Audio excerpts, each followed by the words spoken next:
you know, as we know, the collaboratives that we've been having are really important. And this kind of seems like a diversion, but it's really not, because it's forming the basis of how we all are going to run and track and report on our 3D data. So I am not going to talk very much other than to say one quick thing.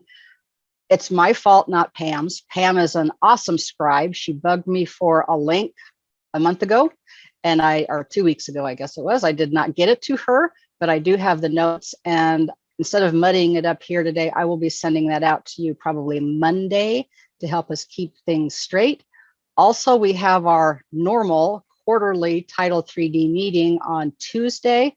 And I thought what we could do with that is just have it be an open time. If you had questions about Workshop Wizard, log on and we can talk through them, work through them, or do whatever we need to do. So with that, I am going to introduce you to the lovely and talented Lindsay McIntosh, who is, I guess your regular title is Vice President. I think in my email earlier today, I put the co-creator of Workshop Wizard, and she is going to introduce us to and walk us through how to use this fabulous tool. Take it away, Lindsay. Oh, thank you, Erin. So this has been a work in progress. Erin and I have talked and been emailing, and I am really excited that we are here now, that we are getting going. So thank you all for joining. And we are recording this. So the idea is, if you want to visit it later, feel free. Hopefully we will send out a link at the end of this. I will make it pretty and send you a link. And then we'll also put the link on Workshop Wizard. So if you want to visit it later, you'll know where it is. So before we get into all of this, let me just make a couple of really general comments. Workshop Wizard is really a powerhouse behind the scenes software. And I think of it like a big onion, that there are many, many, many, many layers. So you can do a whole lot of different kinds of things within Workshop Wizard. That does not mean you have to know everything about everything to make it work. So what we're going to talk about today is some of the pieces that are like the outside of the onion. So you can get in, get started, start moving. And then as you need the functionality, you'll naturally start moving more into the work with the software. But I don't want you to feel overwhelmed. And I really don't want you to feel like you have to know everything that's in that user's guide. So I write those user guides. And the first one we wrote was 20 pages. So the one, which tells you how much it's grown over the years, because we keep adding functionality. So with that being said, the other thing I want to mention is Workshop Wizard came to be based on what I needed when I was running programs in Colorado. We had the ACL grant for Falls and the ACL grant for CDSME at the same time. And we were doing a lot of work, and we were trying to do it all on spreadsheets and in Access, and it was really hard. So Harry McIntosh with Pack Software wrote us software so we could start managing that work. Now, here we are 10 years later, and Workshop Wizard is now in use in 19 states, and it has grown and grown and grown in terms of the work we do with it. Programs like Diabetes Prevention Program and being able to report out, all of that has been built in over the years. But the reason I say that, and I want you to understand, is it comes from doing the work in the field, working with AAAs, working with doing one chronic disease program after another, one diabetes program. How do you get people from a chronic disease program into a Falls program? So I have that knowledge behind me as we do this work. So please feel free to lean on me and to let me know what you need and how I can help you with things. Okay, so this is Workshop Wizard. Now, some of you have already had a chance to log in and take a look at it. Some of you have not. If you have had a chance to take a look at it, let me know. Would you? If any of you just kind of A couple of you have? Okay, great. And what I'm going to do is I'm going to go through some basics. And then if you have a question for me, raise your hand or send me a chat. And I'm going to try really hard to watch everything. But if I'm not getting to you, holler at me. I won't take it personally. And interrupt me and we'll answer your question. So you all got your logins, right? So you all went to idaho.workshopwizard.net and got logged in, correct? Anybody have a problem with that part? No, good. Okay. So what all is in here? Let's take just a second to talk about it. On the left-hand side of the screen here, you will see that we are able to track all of the various health systems you're going to be working with, all of the organizations you're going to be working with in the state, all the sites where classes can be held or will be held, the various curriculums you're going to be working with, who's holding the license holders, which workshops are being held, and then the participant data for all of those workshops. So when you get down to this part, you're looking at protected health information.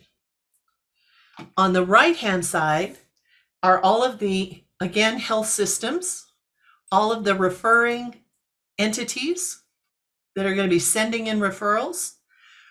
Within those entities, let's say it's a hospital, who's actually making the referral? Is it a referral coordinator? Is it a doctor? Is it a nurse? Is it a care coordinator? You'll be able to track that information. And then who the referrals are, protected health information, what workshop they enroll in, and then their specific data. So all of that is in Workshop Wizard. That's what I'm saying about the onion, because these pieces then all join together so that we can connect that work that's happening with the referral side and what's happening with the organization side and how it comes down to that participant in the program. So we can connect all of that for you, and then we can help you get that all reported out. So we're going to do some overview things. One of the things that I mentioned, and I think I promised Natalie that I would use her as an example, is I wanted to, on the left-hand side of the screen, are all the areas of functionality within Workshop Wizard that you have. And if you are a super user, which I am, or in this case, Erin is also a super user, you will see everything. You have access to everything. You are omnipotent. You can do it all. It's a good position to be in. If you are, let's say, Natalie, when Natalie Who is logs also on, almost omnipotent. almost omnipotent. Okay. Semi-omnipotent. There you go. If you're Natalie, when you log in, not only will it say hello, Natalie, but you'll see Natalie has fewer areas that she's working with. That's because that's what she needs to have access to do her job. If I look at Barbara's got a little bit more. If I look at Scott has some more. And you notice that, and then there's some of us that have everything, see everything. So what we can do is we can change that based on what you need to be able to see to do your job. We can also make a lot of distinctions based on what organization you're working with. So let me just start with the People tab. So I know that Erin gave you all your logins, and we added you so that you could get into the system. So I want to show you some things that are within the People tab. So here we have Barbara, and we've got her title, and we've got her area agency on aging, and she can indicate gender, race, ethnicity. We can also have in here her contact information. And then here's a really important part, which is the types field. And types indicates within Workshop Wizard what roles do you play within Workshop Wizard. So in this case, for the purposes of today, I'm going to say that Barbara is a coordinator. She may be an organizational contact. She may be a contact for a site or specific workshops. She's probably a staff person. And Barbara, I'm going to assume that you may lead classes. You may not. You are correct. I am correct. Okay. Yay. And I get notified about new referrals. Okay. Oh, and referrals? Okay, we're going to be, and do you want to be notified about new referrals? Okay. Yep. Okay, then we got you. And then we can hit save changes. So I'm going to do that. And it's just giving me a message saying, well, she's doing everything. So, and we know that. So here's the thing. What you indicate on this little tab under the people determines where Barbara shows up on drop-down menus in these other areas of functionality. So for example, if I am looking for who can I put in as a leader of a class, now I know one person on that list is going to be Barbara. If I'm looking for, and I'm putting a new organization in and I'm looking for an organizational contact, I know Barbara's made the list. And she's made the list of site contact and workshop contact, et cetera, et cetera. So what I would strongly encourage you guys to do is to look at yourself in the system and indicate what roles you play. And we'll show you how that shows up as we go through things. So the other part of this is that's important. And again, we're people tab, and we looked at main, and we looked at types. Now I want to show you the organizations and curriculums. So one of the things that we have here is the ability to designate which organization you are associated with, so we know what data you can see. So it may very well be that the only data Barbara should see is only her organization. Or if we add somebody new, it may be they are somebody that is within your office staff and you want them to only see your data. They don't need to see all of the data from the whole Commission on Aging. So what we can do is we can say, what we're going to do is say only Eastern Idaho. Then I can click that and I can hit save changes. Now we don't want to do that, so I'm going to put it all back. But what we can do is we can designate it that way. The other thing we can do is we can do it by curriculum. So I know right now everybody is able to see all the data, all the curriculums. But as we expand things a little bit, it may be that you want them to work only with your falls data, or only with your chronic pain data, or only with diabetes prevention data. So we can set up all of that here. And okay, okay, great, good, Pam, so you're set. So we have all of that here. Now, I also want to talk just a little bit before we get into all of these various other areas of the onion, is I want to just talk a little bit about how you pull up information. This is the search tab, and you can search for people in a whole lot of ways. What I did was pull up everybody by not asking for any particular information, and I just hit search. And I got everybody, and I can go through and I can highlight a person and see their particular information. The other thing I can do is I can say, I only want to see the leaders. So I just click leaders and I hit search, and then I get the short list of the people that have indicated their leaders. Or I can say, I want to look by a particular user ID, or someone who taught recently in one of these curriculums, or someone who is affiliated with a particular tribe or pueblo or nation. Or I can look for people who are connected with a particular organization. So I can do it all of those different ways from the search field. Now, if you are like many people, you will say, Oh, look at this list. So there I can search by coordinator, leader, organization.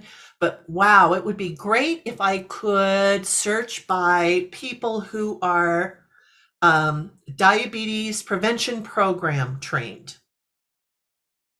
or just the people who are chronic disease self-management education trained. Not just leaders, but in that particular curriculum. Let me bring up those people. So here's how you affect that. Down in this area is the configuration tab. And as we're going through all of this today, there are many, many places where we can make very specific changes for you so that this will work really well for you. So we can add the types of programs or the type of people. So let's say we want to add to this list of information here. We can do that. We can add to curriculums. We can add to how things appear on the screen. We can do a lot of different work, and it all happens under configuration. Now, most of you aren't going to have to worry about configuration. That's something Erin gets to worry about. And perhaps some of you, she asked for some help with this. And as you guys become more and more fluent with Workshop Wizard, you may see things you want to add. But just know that there are many places where you can modify things so that they will be exactly what you need. So we've talked about all of these areas across the top. And we talked about how you can search a number of different areas. We talked about the organizations and the curriculums you can put here. One of the things we can also do is take a look at what classes people have been associated with. So right now, I only have entered one person, one class in the system. But as we build it out, if we pull up somebody like Barbara, and we know that Barbara is leading classes, whether you call her a leader, a teacher, an instructor, a lifestyle coach, if she's the person at the front of the class, you will see here a list of all of the classes that she's associated with. We can also track certificates in here. So we can track what programs it is any particular person is actively has a certificate to lead or to teach or to train in, and when those certificates are expiring. So you have the ability to search for someone and say, I need to search for people whose certificate or their certification is going to expire in the next 6 months, so that you can use those people for classes. This is also where we set everybody's access level. And again, only a couple of people within the state are going to be doing that part of the work. So you don't have to worry about that, but just know it can be changed. So as Natalie needs to have more access to things, we can pull Natalie up and we can say, okay, now she needs to have this screen. And now she needs to have this screen. And now she needs access to email. And then we can save it. And then when she logs in again, she'll see those things pop in. The other thing we can do from all of these areas is that there's usually a way to either print out information and reports or export the information. So we talk about the reporting functions within Workshop Wizard, and we're probably not going to do a lot with that today, but just know, and please take the time to play with a little bit. Within each of these tabs, there's a way to pull out information. So for example, from people, I can print out a report that says, I want to know any of the information we have, and I know we don't have a lot in there yet, but this is all the people we have in the system. We have some of the addresses, we have their email address. So that pulls up very quickly. So that's one report from one tab. There's also, you can get transcript reports, you can get personal history reports. So let's say I want to take a look at everybody's personal history report in terms of what classes they've taught. and what classes they've been a master trainer for. And I want to pull that up. I can do that from here. Okay, so that's the People tab. Questions about that at this point? Okay, so, oh, I Pam, do did have you- I do have Okay. a quick question. Is great. there any, and maybe you'll cover this, is there any customer interface with this in regards to maybe us having a calendar that indicates what classes are being held and where, and can a person register themselves for those classes, that kind of thing? Now I'll just say, what do you think? Well, that's my hope. Take it away, Lindsay. Yes, ma'am, would be the Okay. answer. Okay, so here's what's coming. One of the things that we can do in Workshop Wizard is have you put in all of your workshops, all of your information for not just what currently is happening and not just chronic disease program, but you can come up with however many curriculums you want to track. You can have a curriculum that is your lifestyle coach training. You can have a curriculum that's a leader training, or that is a fitness class, or that is a best practices class for whatever. You can enter those curriculums, you can put them in Workshop Wizard, and then what we've been working on and what is coming is that all of the information that you put in to Workshop Wizard is going to pull through to your public facing website. It will show you, That was my Not next only- question. yeah, it will show you the class. It will show you the contact information. It will have a form you can fill out to enroll in the class. It will even have a map of the state with nice little dots that you can zoom in on to see what's happening. And so that is coming. Right, Erin? It is only waiting on you guys getting data into the system. And is it too early to ask about a question for Scott in reporting? Should I wait? Go ahead. Depends on what the question is. Can we eliminate the entry? Because obviously we have get care data entry that we do. And in the world of efficiency, it can be difficult to make time for duplicate data entry. And so is there a way, or will we be able to query whatever data Scott needs or ICOA needs for service delivery reporting from here versus the workshop method that we're kind of trying to figure out how to muddle through with get care? The straightforward answer to that is right now, no, because this is a database and Get Care is a database. We never say never, but that's a little bit later and a little bit off topic question for now. Okay, so right now we'd be entering in both systems. And you're talking about, for example, SAM's tracking? Is that what you're talking about? In part, and Lindsay, I think Erin got me squared away. So Okay. That's definitely a different topic for a different Okay. day. Sounds good. Thank you. Sure. So let me just tell you some basics on how this works, and then we'll take a look at the workshops because I think that's the key. So pretty much any of these tabs, how they work is you tell the system what you want to do. So right now I'm in organizations. So let's say I want to add a new organization.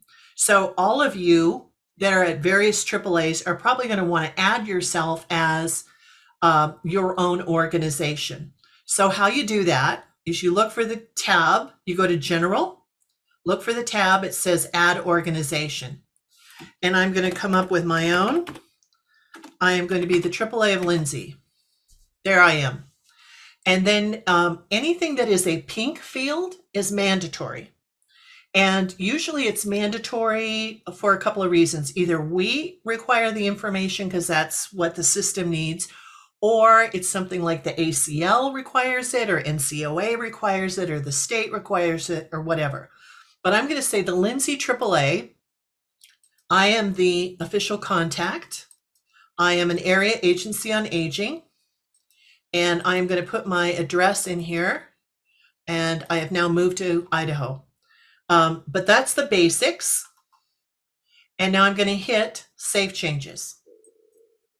Now, I will tell you that you want to make sure that if you're going to be putting in, let's say you're going to be entering 3 AAAs, you want to make sure you hit Save Changes between them before you go to add the next organization. That's also true in participants. It's true in workshops. It's true in everything. So you're going to tell Workshop Wizard what you want to do. You're going to do it, and then you're going to hit Save Changes. How do you know if it saves it? Well, what happens is when I say I want to add an organization, you'll see it sets a placeholder. Then I'm going to do another AAA, and I'm going to put it in as a AAA. I'm going to make it this address, and then I'm going to hit Save Changes. Now watch what happens. When I hit Save Changes, it changes it here. Once it has it there, it means it's saved it. If the system is thinking, or if your internet connection's a little slow, you're going to see some blue bars across the top. And when they're moving, it isn't all the way done yet. But you want to make sure it's here. And then you can go on and add the next thing. And someone has a question for me. Seems like you could do a bulk unit unregistered entry to avoid some of the duplicates. I'm not sure what you mean. That was Raul referring to Pam's question about the other system. So Okay, great. you That's and I because don't need to know about that, but they I all had do. no idea what you were talking about. That's good because I had no idea. All right. Well, Okay. it is kind of relevant because it is a point of data entry. But I'm assuming Erin will probably talk about that after this session, or at another meeting, maybe our next health promotions meeting. Yes, I will. Okay, cool. Okay, so let's talk about your workshops. So I know that you are wanting to enter workshops. So you're going to go to the workshop tab. And I made up a workshop based on one I found on the website that was a 2021 workshop. But what we're going to do is show you what that looks like. So right now we're in workshops. We're in the search field. And here's all the ways we can pull everything up. So we can pull it up by what sites you have in the system, by what organizations. And see, I added my AAA-B and Lindsay AAA, and they already show up. We can take a look by time frame. So we can do everything past, present, future. We can do a custom time frame. Now, this is a little bit more than you're going to need right now. But once you get some of your new projects in there and we start getting everything entered into the system, you're going to find that you're going to want to look for it a couple of different ways. You can look for it by how the project is funded. So let's say you have a brand new grant that comes in that is funding just given projects or just given workshops. You have the ability to tell Workshop Wizard that you're going to fund it based on, this is Older Americans Act, this is a foundation gave us the money for this, this is something else. And you can search for it that way. Or you can search by curriculums. Now, right now, I only have 2 curriculums in there for you. And I actually only have 1 workshop, which makes it really fast to search for it. But I want to show you how we do this. And then Lindsay, can I ask a question of clarification real quick? Yeah. Just to make sure everybody understands. We have organizations and we have locations. So for example, could we have St. Luke's Health System and have then a location would be Boise, Meridian, McCall? Is that the way that's intended to work? So think of organization as like an umbrella. So that could be if you're, or who it is that is facilitating the work.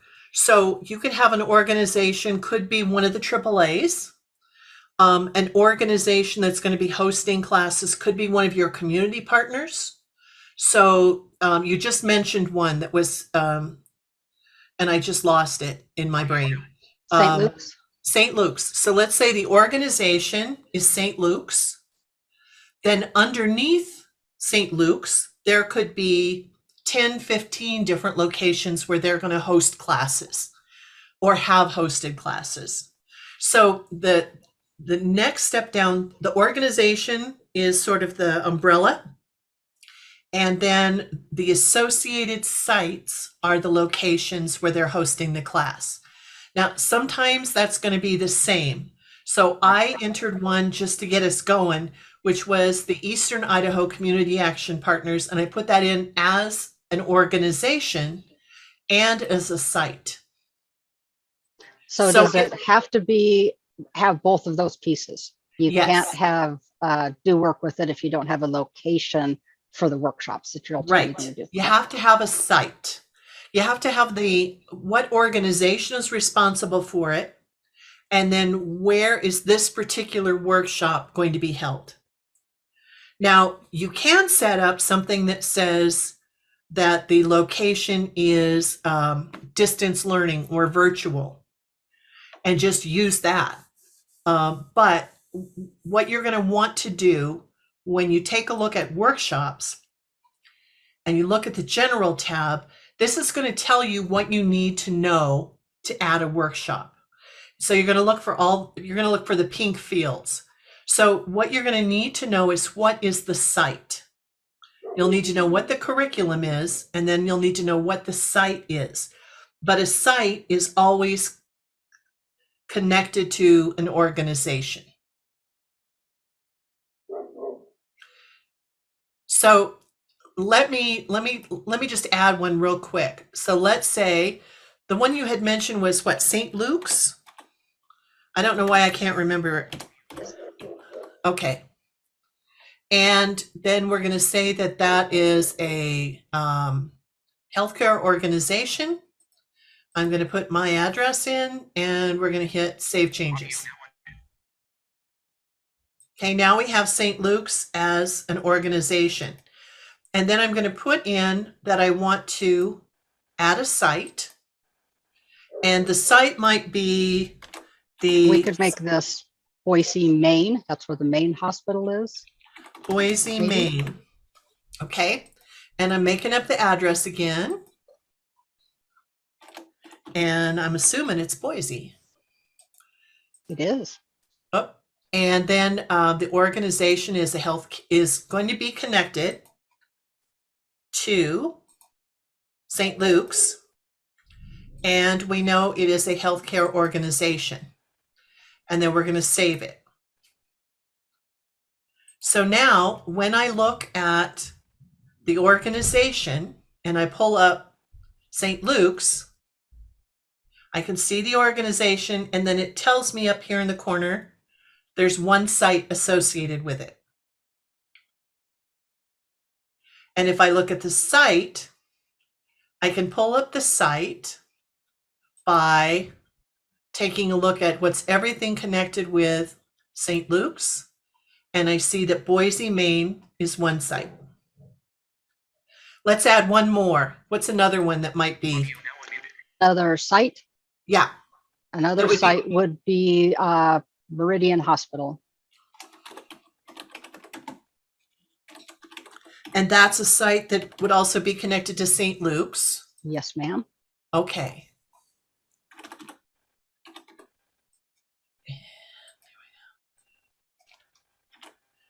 And so I'm going to connect it to St. Luke's. And I know it is a healthcare organization. Save Changes. Now let me show you how this comes into play when we put a workshop together, okay? So when we're going to do a workshop, there's a few things we need to know. So we're going to add a workshop. We need to know what the curriculum is. So in this case, we're going to say it's the chronic pain. We need to know the site. So we have Boise, Maine. We have the ICAP or ECAP, depending on how you pronounce it, and we have Meridian Hospital. So let's say we're going to select Boise, Maine as the site. You see it fills in below the organization, meaning the main connection there is St. Luke's. Then we could put the start date. So let's say that it is 4/1/22, and we're going to say the end date is 5/1/22, and we're going to put the start time in as 5 o'clock, and the finish time is 7:30. And then we can also indicate, as we're plugging in all this information, who is the primary contact for the workshop. So who do we want to go to if there are questions about the chronic pain class at Boise? And we use this little pull down menu here, which gives us all the people that have indicated they should be workshop contacts. So Barbara, now we got Brian, Aaron's in there, Marco's in there, Natalie's in there, Pam's in there. So we can pick who it is that's going to be the connection for that. And Barbara, you're at the top, so you get it. We can also put a secondary contact. So let's say I'm going to pick Marco. And the reason we can have two is, let's say Barbara is on vacation. We can then indicate what questions do we want to ask. So since this is a chronic pain class, we're going to want to ask the chronic disease self-management questions. And we can attach surveys. So let's say this is something that's coming up that I know Erin will work with you on, is if we have specific questions that you all want to cover, in addition to what the standard chronic pain or chronic disease questions are. Let's say you have a special food scarcity project, and so you want to ask those questions of everyone coming in to the program. You can attach that survey here. We can indicate what the funding source is, if you want to track that. We can indicate whether this is a class that's being offered distance learning, for example, via Zoom. We can indicate whether the class is English, Spanish, whatever. And we can indicate if there's any fees. If you leave it blank, it says that the cost is, the workshop's free. But let's say it's $10. And we can do internal and external comments. So I'm going to put that I added this and it's not real, which you'll know, of course. But there it is. But we can also put comments that are going to pull through to the website.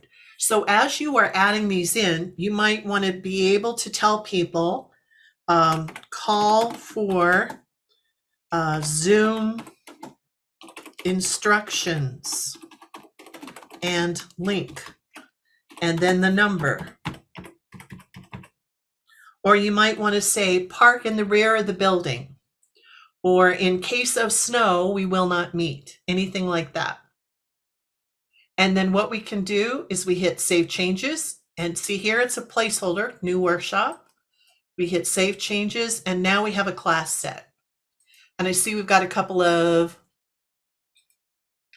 okay. Do you recommend entering ICOA as an org and the AAAs as sites, or is it better to have each of the AAAs as an organization? I would suggest that you have each of the AAAs be an organization, because I am assuming, and correct me if I'm wrong, I'm assuming that each of the AAAs has their own schedule of classes that they're working on. And so, and their own organizations that they're working with. So I would set each of those AAAs up as separate organizations. Okay. And then Can they be both, Lindsay?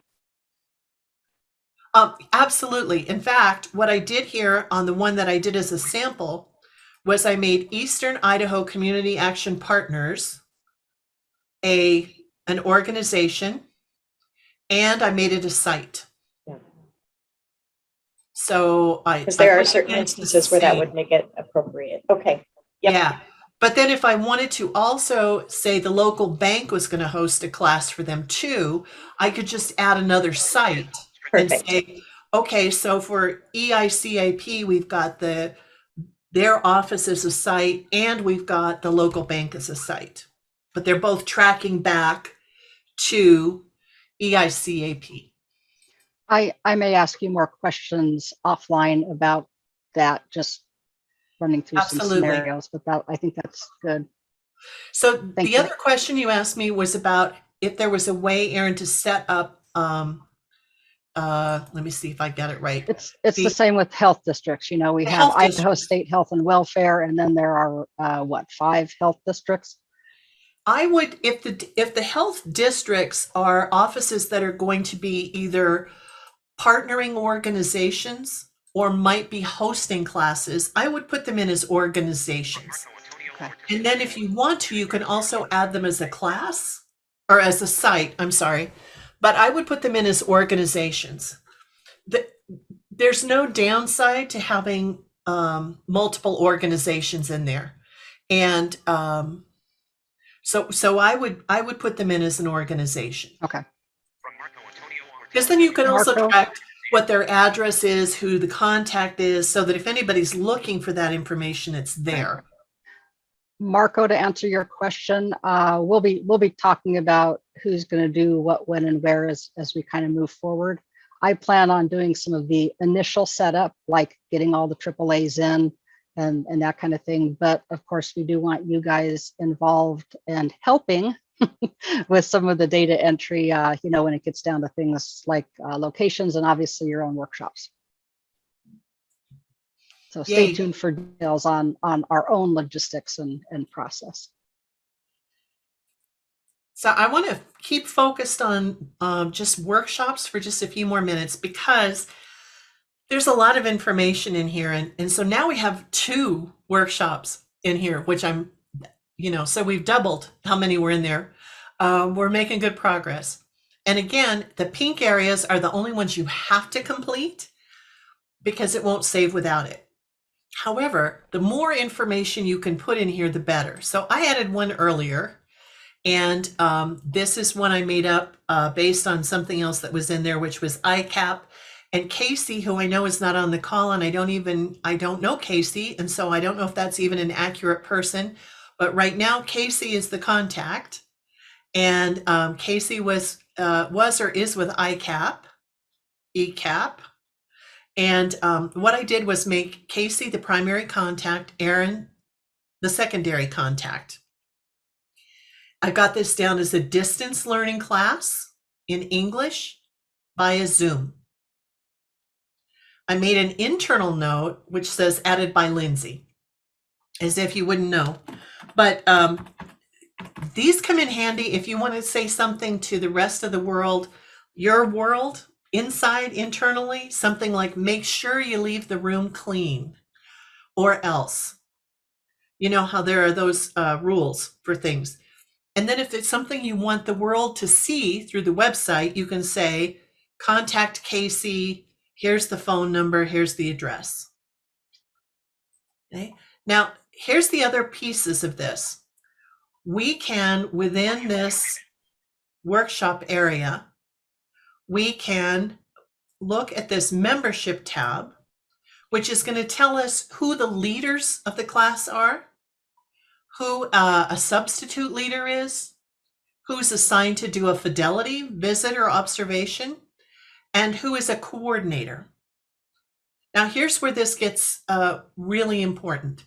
We want to be able to track who's teaching the class so that when we go to the People tab and we pull up your leaders, we can see a list of all the classes they're involved with.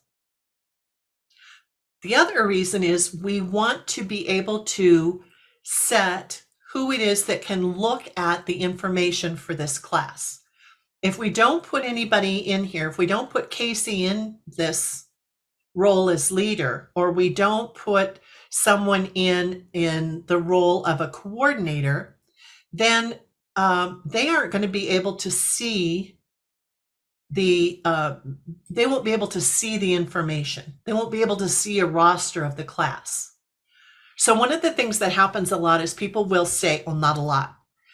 One of the things that happens is that people will say, well, I put a class in and now I can't see it.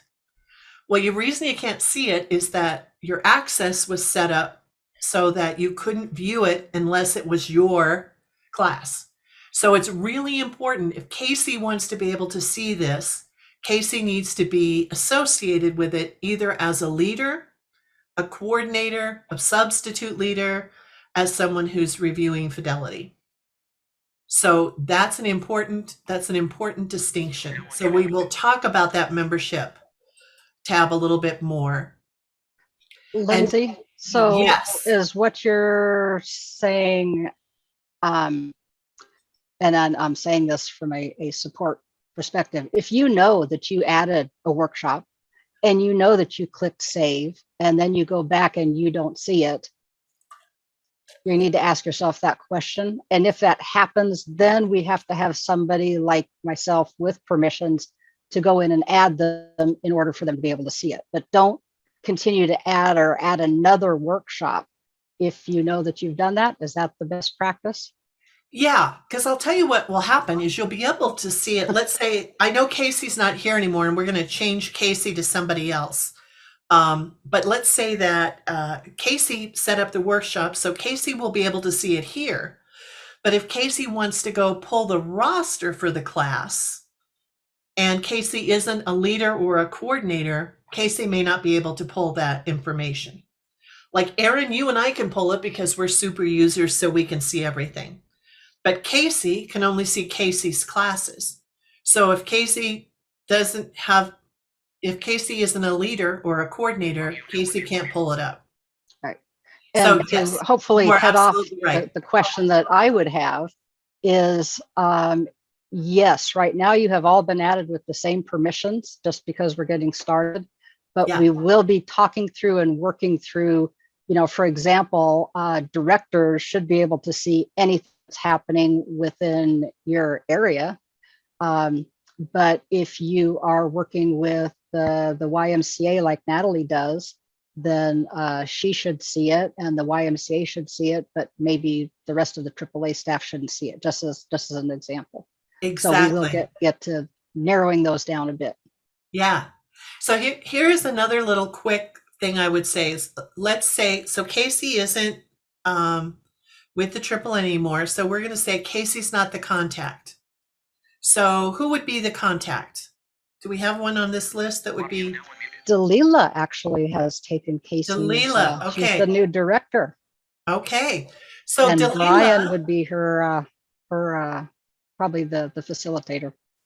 So Dalila, let's review here. So we need to go to the people tab, and it's DE, right, Dalila? DA, but you can put Brian, I think. We got it. Yeah, there you Okay. go. Yeah, so good. So what I'm going to do is I went to you. I've got your contacts in, your coordinator, leader, organizational contact, staff, workshop, save. Now you're all those things. And now we're going to go back to the workshop tab. I'm going to pull up all of the workshops we have and see when there's only 2, it's really, you can pull up the whole thing. When you get to the point you have 100 or 1,000 in there, it's going to make it a little bit easier to search rather than the whole thing. But let's say, okay, so the primary contact now is Dalila. There she is. And we hit save changes. So you can make those changes. And what I'm going to do is we've got Casey in here. So now I'm going to take Casey out by highlighting and removing. And again, I just tell the system what I want to do. And I want to put you in. Let's say I don't know who's going to be the leader for the class. But I think you're going to be this. Let's say you're going to be a substitute. I can put you in there.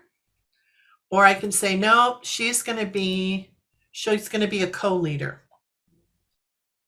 And Brian's going to be a leader. So now I have the 2 co-leaders for the program, and I have a coordinator. Okay. So one of the things you don't want to do in Workshop Wizard is delete a bunch of stuff. You have the ability to change it and save it. You have the ability in some of the tabs to merge the data together. So if you have 2 people and you only meant to enter one person, you can merge the 2 together. Or let's say this workshop that you had set that was going to start on the 23rd of February, you don't have enough people. You have a couple of things you can do. You can change the start date if you want to move it back a week. So you can say, we're going to start this on March 1st or March 2nd. And so now it's going to end in April. You can do that and hit save changes. Or let's say you know it's not going to go at all. You can cancel the enrollment and hit save changes. Now, at least you have a record that you set the class, when it was scheduled, who was scheduled to lead the class. So you don't want to just delete the information. You want to leave it in the system. You just want to adjust it so it's correct. So let's look at our other class. So this is the one that's at Boise, Maine. And we have Barbara and Marco there. And we're going to go to the membership tab, and we're going to have Barbara be a leader. We're going to have Natalie be a leader. And in the coordinators, we're going to have Pam. Just because I can. But that's how it works. Okay. Let me show you one of the neat little things that you can do from here. So you're going to have the ability to see, as we mentioned, all of this information is going to pull through to the public website. But if you're in the system and you want to see a list of everything that's going on, here's what you can do. You can export it if you need to, but you can also print it. So we can say we want to know who the contact is and the number of participants and completers for each class. That's a basic report we can pull from here. So I'm going to hit print. Sounds like a grant report to me. It's a very nice grant report. And you know what it does is it tells you, once you have your paperwork in, very quickly how many participants, meaning how many people started, and how many were completers within each curriculum. And so if you're looking to see what classes you have, what you don't have, where you are with things, it's a really nice way to do it. Yes, it's a great way to do a grant report. The other thing that you can do from here, though, is you can also do you can track who you need paperwork from. So, one of the things we'll talk about next time is doing your paperwork online and having it automatically get recorded in Workshop Wizard, because we do have that capability. But if you are trying to track who's mailing in paperwork, who do you need fidelity work from, et cetera, there's a way to track that through Workshop Wizard. If you want just a statistics report, either by month or by curriculum, you can do that. You can print class rosters, and we can also print progress reports for some of the longer running programs like diabetes prevention. So all of that is available through workshops. Any questions before we move on?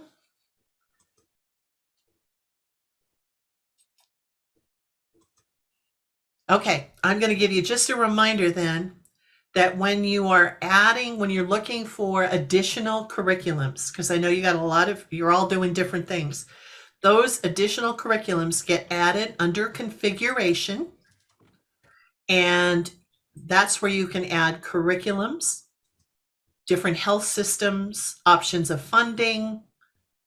You can come up with all of the rules about how you're going to do insurance tracking, how you met people. You will eventually be able to do payment per milestone tracking through there. You will be able to set up different types or roles for people. You can set up regions, which might be which AAA is responsible for which counties. You can even put together— That's one of the first things on our list. Good. Okay, you got it. And then there's also if you want to track by tribe or pueblo or nation, your participants, you can set those up as well.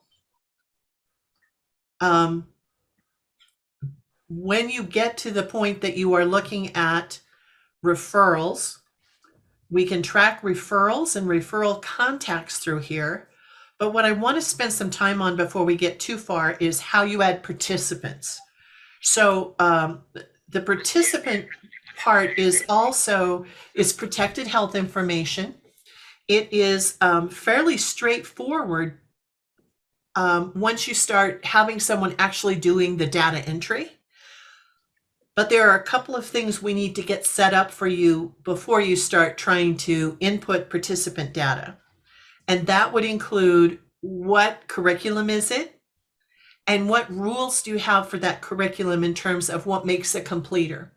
So I have entered 2 curriculums for you. I've entered the chronic pain self-management program and the diabetes self-management program. And I did that under configuration. But we can add many other ones. So we can do leader trainings and master trainings, and there is no limit to what you can track in here. And there's no limit to what we can pull through to the public website. And you can even pull the information through to different websites.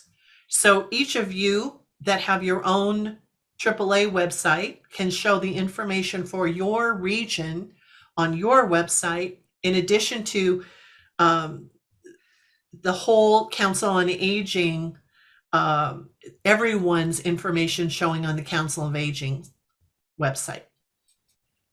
And so, Erin, I would assume that's up to you then to enter our CDSMP program for mom and that kind of thing. That would be at your level. At the moment, yes. Okay. Unless we have some people that are really good at data entry and want to offer to it. But again, we'll talk about that afterwards. So what we have here in terms of participants is the ability to search by curriculum, organization, site, what kind of funding it is. You can look for participants by race and ethnicity if you need to do that kind of reporting. You can look by the participant's name if you have that, a particular start date, or let's say you want to have all of everything that you've done that's been a workshop that's starting on or after the 1st of this year. And we can search that way. And you will see we don't have anybody. So let's try again. I'm just going to bring up all the participants. I don't have any participants. I thought I'd put some in. Okay, well, let's try it this way. I am going to add a participant. So how I do that is I'm not showing any participants. I go to the General tab.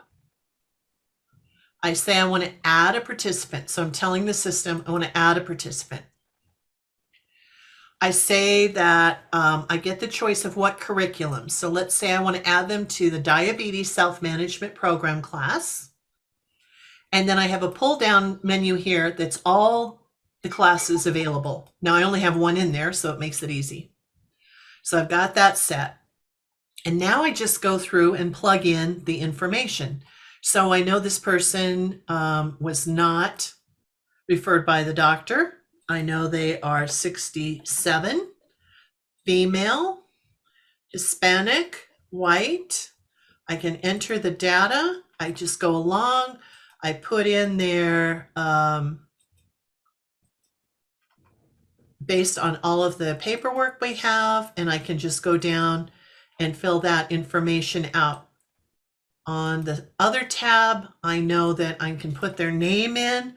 So I'm going to say that this one is Franny Farmer, and that they attended all 6 classes. Okay. Then I hit Save Changes. And now I show Franny as a participant. And I'm ready to go. So then I can hit Add Participant again. It creates another place for me, and I can put Frank Farmer,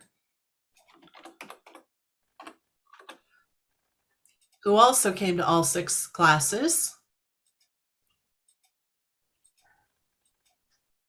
And I can look at all of Frank's information. So Frank is 75, male, and I've got it. So now I have 2 participants in that class.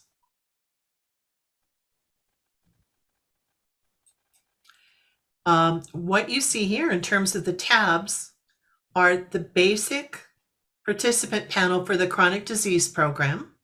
So those questions you all ask every time, and what you ask in session 1, and some additional information like a name, okay to share with provider, and if it's okay to email your participants. If you want to track additional information like an email address and their marital status. The other tabs you see up here are the basic additional administration for community living questions. So I think it was Natalie that was working with the grants. These are the basic additional questions the ACL wants asked pre and post. So those are also showing here because when we set the workshop up, we said those are the questions we want to ask. So let's say I want to add another participant now, but this participant's in a different class. So this is someone in the chronic pain, and we look at those, and this is the chronic pain class. And then we can go through and set up all the information for them. So we can say this participant was referred by their doctor. They are 65 and they attended session 1 and 2 only. And oops.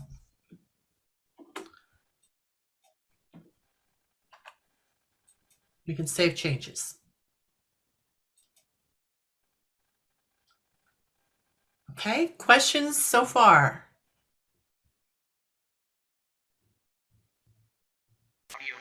I had a couple quickly. Are some of our at-risk categories include living in poverty, living alone, living in rural? Are those options in here for participants? They are not in here now, but you can put them in. And how you would put them in is you have a couple of choices. You can either create a survey, which would ask any questions you wanted to ask, or you can create a custom participant panel. What's in here now are the standard panels that are available and suggested for the curriculum. So for example, a participant panel would be the main questions that either the ACL wants you to ask, CDC wants you to ask, the developers of A Matter of Balance or Stepping On want you to ask. All of those are plugged in, and those are the basic participant panels. You can also, though, create your own custom panel, which, depending on if you are getting grant funding, you'll want to take what is the required information to collect and then add some additional questions. There are also a number of standard surveys that are in here, but you can also create another survey. So you could have the standard survey questions that you have for the chronic disease program and a special secondary survey that was underserved populations that you would create that might ask a couple of different questions.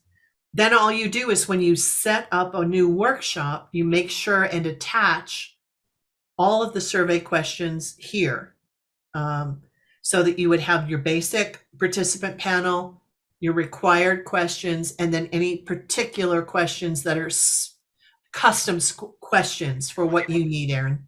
Okay. And then one last thing, just to make sure everybody's clear. We enter participants that actually participate in whatever workshops and events we have as participants. Everybody else goes under the people tab, but we do not add participants using people. Right. Yes. People are everybody you know, everybody you work with, potential leaders.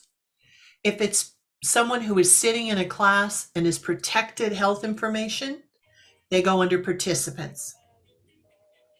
If they And I are know that someone, sorry, oh, go ahead. no, go I ahead. know that I've read about it, but this system is HIPAA compliant. And again, we can worry about and talk about that a little bit later. But some of you that have worked with privileged health information before know that that is important, and this system is. Yes, it is. And before we move too far away from that, I want to talk a little bit about what we do to make sure that we stay very compliant. And one of the ways we do that is to make sure that when we add people to the system, we only give them access to the information they really need to see. The other thing that we do is make sure that we are not, that you don't share logins. So if you if you don't have a login, or you add somebody on your staff and you want them to help you, don't give them your login. Let's set them up with their own login. It doesn't take very long. It's easy to do. And that way we can track who did what in the system if we ever need to. And that's really important. So as much as our system is HIPAA compliant, it's also on everybody's plate and to-do list, if you will, to make sure that when you are logging into the system, when you are putting information into the system, that you're aware that it is protected health information. You don't want to send an email saying, oh, your referral, Jane Smith, I just added her to a class. Well, if you don't send that by secure email, that's a HIPAA violation right there. So you want to make sure that you're handling that information, even if it seems like an extra step. You want to make sure you're handling it appropriately. So I'm just in the referral tab, and I just want to show you what's here, and I hope you will take some time to take a look at this. If I wanted to enroll someone in a program and they were a referral, what I could do is say that I wanted to enroll them in a class, and the class I want to put them in is this one, that is a diabetes self-management. They are now enrolled. I can put a contact history note that says that I enrolled them, and that we discussed instructions. I don't know what that means, but we did it. And then we can say when we want to call them again, hit save changes. And then what I can do is I now have enrolled this person in the diabetes program. When I take a look at who's coming into my system, whoops, I can take a look at participants. I can add a participant. I can add them for the diabetes program. I can say this is the program they are going to be in. And when I pull down this, I will have that person as an option, and I can put them in. And I will tell you what I did wrong, why they don't show up. I didn't hit save. When I enrolled them under the referral tab, I did not hit save, and that's why they disappeared. So there you go. Do as I say, not as I do. That was just a learnable, teachable moment. That's all. An example of what you could it's so do. embarrassing when I do that. Yes, save changes. Save changes, because I added some more in. Save changes. So we got them enrolled now. Now when I go back to participants, I will be able to add them in, add a participant, and add them in diabetes. There they are, and there they are right there. So if they're moving over and they are a referral, what will happen is then all the information I already took on Jane will get transferred over. And all I have to do is add Jane's attendance. So is that the way you would handle people that you know are interested in a workshop, but there wasn't one that they actually registered for yet? You would add them as a referral? You would add them as a referral. And what you can do is you can show, rather than them being enrolled in a program, you can show they're interested in a specific class, or there's a box here that says put on a waiting list. And it's going to, then you can search for them by those people on a waiting list for a specific program. So let's say that I want to be on the waiting list for, I'm going to take this one out of referrals. But let's say that what I want to do instead is put them on a waiting list for a diabetes self-management class. And I can say wants Saturday. I can hit save changes. And So every person that we get that is interested in taking a class should either be entered as a referral or a participant? Right. and at that point, Well, or let me, it gets a little bit more than that. You can enter them as either they have enrolled in a program, meaning they've expressed interest and they're attending it. They're interested in it. You can also track that you couldn't reach them. So you may have somebody may give you a name and you try 12 times and can't reach them. You can eventually say we never made contact, and you can close the referral that way, but at least you have a history of what has happened. and so within, Lindsay, this realm of the enrollment process, I'm assuming, and it looks like at this point or at the referral point or enrollment point, you would then have the ability to email some kind of confirmation through this system to the customer that says you have been enrolled or you have been referred to this particular class. At this point, no, because this part of the system is not secure. Okay. And so you can't do that yet, but it's coming. I'm not sure who it was that just asked that question. Oh, that was Pam from Area One. I'm Pam, sorry. hi, Pam. Sorry, Okay. Lindsay. Oh, no worries, no worries. I'm getting there, Pam. But Pam, what's coming is the ability to not only do that from the system, but to also text and or email and to set up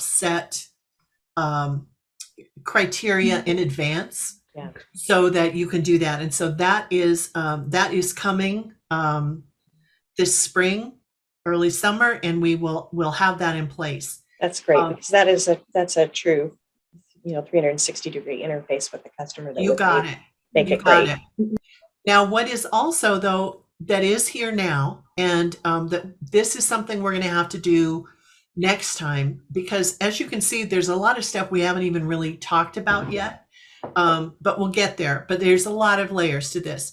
Is we have the ability to set what we call provider letters, which is basically provider feedback or feedback to the people that are referring to you.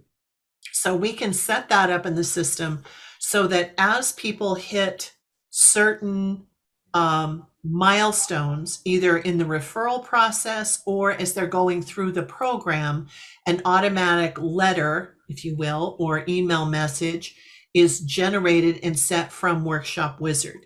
So we can set up based on the organization and based on the curriculum, what kinds of letters a provider wants, when they want them, what kind of information they want. You can even draft the information that you want in there. You can have it come from the organizational contact or from the leader. And so we have a lot of flexibility there. It was developed primarily to use for the longer curriculums, like one that runs like a diabetes prevention program that runs a year, but you can also use it for the shorter programs as well. That would say, the person you sent us has now completed the program, and we appreciate your referral, and please send us more referrals. So we can do the letter, if you will, letter that goes either via email or fax, but the actual text messaging and email for participants is coming. So I can't believe we are running out of time, but we are running out of time. So I want to show you a couple more things that are really important. And I know we've covered a lot, but I want to talk to you a little bit about secure email and the help tab. So secure email. It's really important if you guys are going to be talking, sharing information about who is in a class, that you do that through secure email. And maybe you already have secure email, but we found it was something that was really not very common. And that we were finding that even within health systems, people were sending participant information, class rosters, that kind of thing. They were sending that through regular email, which is a real big no-no. So we added the ability within Workshop Wizard for you to send emails to each other. And how you do that is that within the People tab, we give you access to email. And I think you all have it, but we're going to just pretend I'm going to send an email. So I am going to send an email to Pam, and I'm going to say it's a test. And I'm going to type away, and then I can do, I can also attach documents. And this is one of those kind where you choose the document and then the separate button uploads it. So this will let you browse through. Oh, there you see all the dog pictures.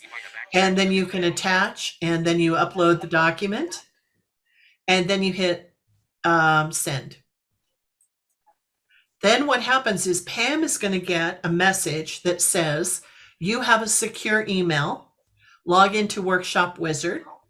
She's going to go to the email tab and the inbox, and she will see that she has a message from me.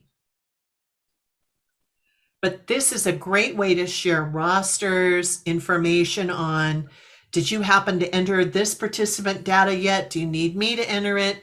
It's just a nice, clean, easy way to do it. And here's the last thing I want to talk to you about, the Help tab. The Help tab is, oh, Marco doesn't have email. Okay, we'll fix that. Here is the Help tab. There's a lot you can do in the Help tab. You can ask a question. There is a frequently asked question area. There is the copies of the Workshop Wizard User's Guide. There are a couple of videos, and Erin was great and referenced one of these earlier about that if you can't find data, if something's disappeared, how do you look for it? So we did a little video on it, and we will put the video, probably the recording of today, in here too. You can change your password. You can even change the colors. So if you want to do something that matches the green in the Idaho COA logo, you can do that. We also you can upload documents. So if you want to put your own training materials, how-to guides, anything like that, you can do that here as well. So that is under the Help tab, and it really is helpful. Even if you can't answer every single question about how to do everything from that user's guide, frequently it will give you enough of a hint that it'll make some sense. So there we go. And oh, we're going to change Marco now. Do you remember how to do this? We're going to pull him up. There he is. And then we're going to go to access. And somebody already gave him email. You got it. Okay, so now you're real. So Marco, if you're not seeing it now, next time you log in, you will see that you have that available. Okay, we have 5 minutes now to answer every question or concern you have about the system. Every question? Everything you need to know. See why I said you want to take it a little bit at a time? because we made it through like a third of it. And so what I really want you to do is go in and play with it a little. You can't break it. The worst that will happen is you'll get an error message saying you tried to do something that totally confused the system. And if you get one of those, you'll know it when you see it. I like to call it the triangle of death. Doesn't happen often, but you'll know. I think Aaron's seen him. I've seen him. But the main thing I want you to know is that we will keep following up with you. We're going to set another time to answer questions and concerns, and then to go through some of the, now that you have some basics about how to get some things in, how to pull reports. And the reason we didn't do a lot of that today is, first of all, it takes some time. Second of all, there's nothing in there, really. So it would be a very boring report. And Aaron,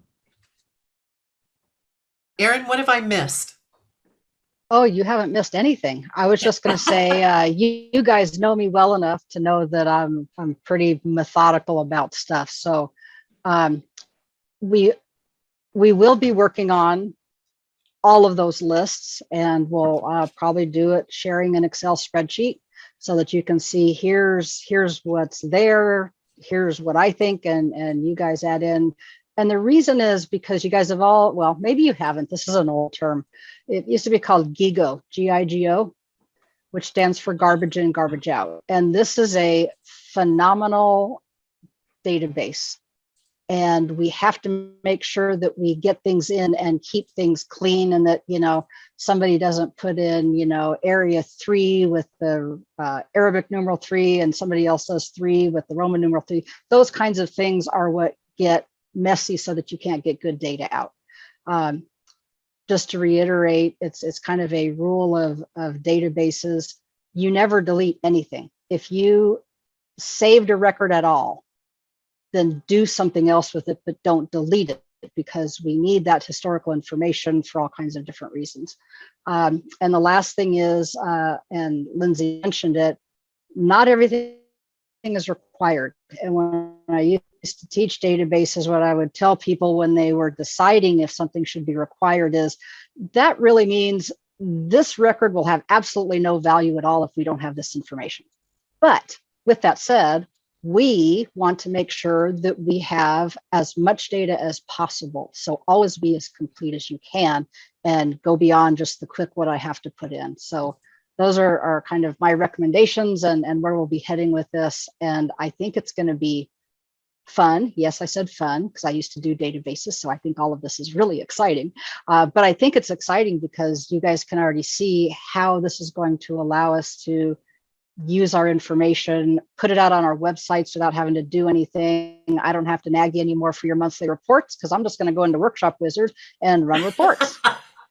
So that's good news, right, Lindsay? Well, I will say, let me just make a commercial for not deleting things. With the time of COVID, you know how much work everybody did to get things started, and everybody ended up having to cancel things. So one of the nice things was in Workshop Wizard, we could show that. We could say, look, we had all of this in the set to go and then couldn't do it because of, and that is really helpful to be able to share that kind of information. So yes, more is better. More is better. And even on those contact history things, that's important because you want to assume someone else is going to be reading your work and trying to figure out what you did. And that's important. So leave a trail. Leave a trail. Just a quick question. Do we, obviously, Aaron, we've got a lot of work to do and there's still a lot more to come, but is there a way or place where we will have an opportunity sometime soon to see what the system will look like from a consumer end when it's on our linked into our web pages? Yes. In fact, if you want to, I can do it right now. I can give you an example. Why don't you, Lindsay? I will also say that we have examples on the COA website. They just aren't published where you can see them yet because we don't have a good data in them yet. Okay. But it is really easy, and every single one of you, and by that I mean as a AAA, can add these to your website as soon as you have somebody who can edit a web page and copy and paste text. That's all it is. It's And really, I really easy. asked the question, and unfortunately, you have another meeting starting right Okay. now. That's okay. So- I'm just going to show you real quick. Now, this is a Great. very fancy one from New Mexico's Pass to Health. Here are all of the listings of all of the programs, and yours is going to be a little bit more straightforward, but it will also give you these little, if it's working, let's see if there we go. It will give you information on the program. It will pull through the listings of classes, and you will also have a really nice form that says in English or Spanish, here's the list of all of the curriculums, and I want information on this one. And then you fill it out, submit it, and all of that information drops directly into Workshop Wizard for Great. you. Great. And this one is a little bit more fancy, but it will be very user friendly and a really straightforward. And once you get it in there, you don't have to mess with it. So if you Yeah. need to change something, you change it in Workshop Wizard. You don't have to change it multiple places. That's great. And I will be providing you information about those. They're called the website plugin. So again, stay tuned. Thank much you more so exciting to much. come. You're You're welcome. welcome. See you guys. We'll stay in touch. Thank you, Erin. Thank you, Lindsay. Thanks everybody for showing up. Have a great afternoon. Bye.